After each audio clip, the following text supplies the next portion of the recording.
Olá a todos, bem-vindos ao Arte Matemática, eu sou o Nicolas e nesse mais novo episódio da nossa série sobre termodinâmica eu vou apresentar para vocês a noção de dilatação térmica. Pequeno aviso antes, nesse vídeo eu não vou demonstrar as fórmulas que eu vou dar para vocês, tá? São fórmulas que não são muito fáceis de demonstrar porque exigem outras noções de física e de termodinâmica, mas eventualmente eu vou demonstrá-las no canal. Ok? Mas são fórmulas simples, então não se preocupem, são fórmulas que no começo da faculdade vocês vão aprender elas de cor e depois eventualmente vocês vão demonstrar elas, beleza? Então, o que que é a dilatação térmica? A dilatação térmica vocês já experienciaram ela várias vezes, tá? A mãe de vocês já até talvez pediu ajuda para vocês utilizando a dilatação térmica. O que que é? Vocês têm um material de qualquer elemento, então aqui eu vou pegar minha caneta, não faço ideia que material que é, mas a gente diz que é um pouco de plástico e a gente supõe que eu vou esquentar ela bastante, né? Dos dois lados. Eu vou esquentar ela. Vocês vão entender que quando vocês esquentam o material, a tendência dele é se dilatar. Então, o que que significa dilatação? É aumentar, né? Ele vai ter uma variação de comprimento. Então, ele pode aumentar, né, que a gente chama de dilatar, ou ele pode diminuir, o que a gente chama de comprimir. Né? Então ele pode ter os dois comportamentos, depende muito do material, depende muito se eu estou segurando assim, estou apertando ou não, mas vai ter um impacto na deformação do material, né? Essa variação de temperatura vai ter um impacto maior no movimento do material. Beleza? Então, como é que eu disse que vocês já utilizaram? Se, por exemplo, vocês estão tentando abrir uma garrafa, né? E vocês estão tentando abrir uma tampa, e tá muito apertada, e aí a mãe de vocês ou o pai de vocês fala e pega um isqueiro e esquenta um pouquinho. Né? Se vocês já fizeram isso, talvez, muito provavelmente vocês já fizeram isso, vocês perceberam que quando vocês começaram a esquentar um pouquinho a tampa, vocês conseguiram abrir bem mais rápido, né? Bem mais facilmente. Obviamente não se queimem a mão, né? Cuidado. Mas vocês perceberam que foi muito mais fácil. Porque justamente a tampinha, né, da garrafa PET, então uma tampinha de plástico, ela se dilatou. Né? Então, esse aumento de temperatura permitiu que o material se deformasse. E é isso que a gente vai ver no nosso vídeo. Né? Então, a gente vai ver as fórmulas que traduzem esse fenômeno e como que a gente aplica elas no dia a dia.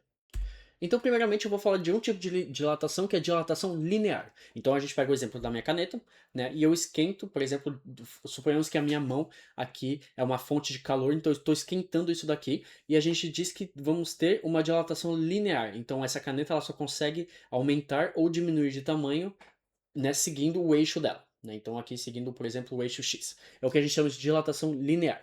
A equação que rege isso, né, é uma variação de comprimento. Como eu falei, é uma dilatação, então o comprimento vai variar. Né? Então, a equação que rege isso é ΔL igual a L. Então, ΔL é nossa variação de comprimento, então seria o comprimento final menos o comprimento inicial, beleza? Vai ser igual ao comprimento vezes alfa vezes a variação de temperatura. Beleza? O que que é esse alfa aqui? Esse alfa aqui é o que a gente chama de coeficiente, então coeficiente de dilatação. Dilatação. Ele é dado, tá? A gente pode achar ele de diversas maneiras complicadas, mas muitas vezes ele é dado. E ele depende de cada material. Então aqui a gente tem uma espécie de plástico. Se vocês fizerem numa barra de metal, a dilatação vai ser diferente. Se vocês fizerem numa barra de, sei lá, de madeira, a dilatação vai ser diferente. Bom, a madeira é um pouquinho mais complicado, mas enfim, vocês entenderam que depende muito do material. Beleza? Então a gente vai ter o comprimento vezes um coeficiente de dilatação vezes uma variação de temperatura. Né? Então, se por exemplo está na temperatura 2 e eu esquento até 5, a gente vai ter uma variação de temperatura de 3 graus. Beleza? Um ponto importante no nível das unidades, né? A gente sempre pode trabalhar por SI, beleza? Então a gente pode falar que a variação de temperatura está em kelvins, né? O comprimento vai ficar em metros, pouco importa. Então, se a variação de temperatura estiver em kelvins, alfa teria que ser uma unidade por kelvins, né? Então a unidade de alfa aqui, de alfa, teria que ser alguma coisa por kelvins. O problema é que normalmente ela não é dada dessa maneira. Normalmente alfa ele é dado por alguma coisa, então alguma coisa sobre graus Celsius. Beleza? Normalmente ele é dado dessa maneira aqui. Então vocês entendem bem que a gente pode utilizar a temperatura em graus Celsius. Né? Então a gente pode estar falando que o aumento de 32 graus Celsius, né, se alfa estiver dado por graus Celsius, aí fica homogêneo, então a gente consegue calcular diretamente. Mas tome muito cuidado com as unidades. Se ele for dado por kelvins, vocês têm que passar a temperatura de vocês em kelvins.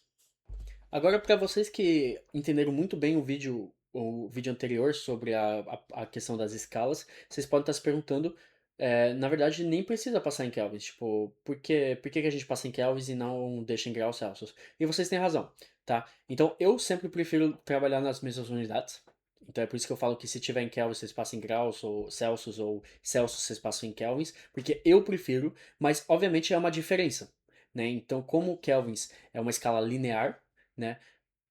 A gente tem a mesma diferença, né? Então, se a gente tiver 20 graus Celsius menos 3 graus Celsius, aqui a gente vai ter 273,15 graus Kelvins, né? Então, mais 20 graus menos 273,15 mais 3, por exemplo. Então, vocês veem que esse resultado aqui é o mesmo que esse resultado aqui. Então, a gente pode deixar na mesma unidade. Eu digo o que eu prefiro, mas tome muito cuidado, beleza? Só que agora falando de uma dilatação um pouquinho mais comum, que é a dilatação de volume. Né? Vocês entendem bem que quando a gente esquenta, por exemplo, uma barra, não necessariamente ela só vai dilatar para frente, ela pode dilatar, né, para diversas direções, ela pode dilatar o volume por si só. Né, o que acontece, por exemplo, com uma tampinha de garrafa, beleza? Então a gente vai ter também a noção de dilatação de volume, né? Então a gente fala que temos uma variação de volume que vai ser igual ao volume vezes um coeficiente beta vezes a variação de temperatura. E o que é esse coeficiente beta? Né? Então seria o coeficiente de dilatação do volume, né? E beta ele é definido como 3 vezes alfa. Beleza? Então de onde que vem essa ideia?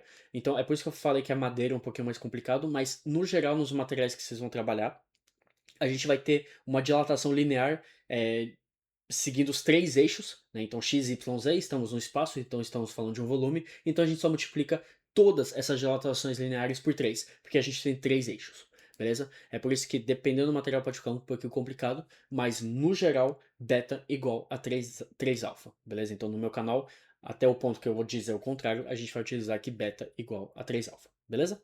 Então vamos fazer um pequeno exercício sem aplicação numérica, só para vocês entenderem a importância de saber isso. Então a gente tem uma barra de metal que está sendo limitada dos dois lados e a gente esquenta essa barra de metal, então a gente vai ter uma variação de temperatura ΔT, ok? A gente tem um comprimento inicial de L0 e a gente entende bem que com a dilatação esse comprimento vai mudar. Então a gente vai ter uma variação de comprimento, a gente vai ter um ΔL. A gente vai ter que ΔL igual a L alfa delta T. Beleza? Então, quando a gente esquentar, vocês entendem bem que essa barra vai tentar se dilatar. Só que ela está limitada. Então, fisicamente, ela vai se dilatar, dilatar, dilatar, até ela rachar. Né? Então, o fato que ela está empurrando para os lados e ela está sendo limitada faz ela tender para cima e em um momento ela vai rachar. Beleza? E a gente quer achar a altura dessa barra tal que essa barra racha. Né? Então, a gente diz que a altura que ela racha é esse x, então eu quero achar esse x. Ok? Então aqui é bem simples, tá? Então realmente é para vocês terem uma noção de como usufruir dessas fórmulas. Então a gente tem ΔL, então vocês sabem que L menos L0 igual a ΔL, então L menos 0 L0 igual a L alfa delta T. Então eu consigo isolar L. Então L vai ser igual a L0 mais L alfa delta T. Beleza? Então eu posso passar L para o outro lado, então vai ficar L menos L alfa delta T igual a L0, então vamos ter L fator de 1 menos alfa delta T, né, igual a L0, então L igual a L0 sobre 1 menos alfa delta T. Beleza? Então assim a gente consegue ter L, porque alfa é nos dado, L0 a gente tem, delta T a gente tem, né? Então a gente consegue achar esse comprimento L. Beleza? E a gente diz que ele vai rachar dessa maneira aqui. Então a gente tem essa disposição, ela racha exatamente no meio, né? Então a gente vai ter um L sobre 2 aqui, um L sobre 2, um X e um L0. Então aqui a gente reconhece um triângulo isósceles. Né? Então a gente vai ter um triângulo com dois lados iguais. Então a gente vai fazer um triângulo aqui, né? E eu quero achar esse X. Então eu vou ter a altura x, a gente tem L0 aqui, a gente vai ter L sobre 2 aqui e L sobre 2 aqui. E como é que eu posso achar essa altura? Ou vocês aplicam uma fórmula complicada, ou vocês simplesmente dizem que aqui eu posso dividir em dois triângulos, né? Então a gente vai ter um ângulo reto aqui, então eu reconheço um triângulo retângulo, então eu posso aplicar Pitágoras, tá? Então realmente é bom vocês realmente treinarem esses pequenos exercícios para vocês ficarem craques em aplicar teoremas que a gente considera simples, né? Porque já foram vistos faz muito tempo. Né? Então, aplicando Pitágoras aqui, a gente vai ter que L sobre 2 ao quadrado igual a x ao quadrado mais L0 ao quadrado. Né? L0 sobre 2, né? Porque a gente divide tudo ao quadrado, perdão.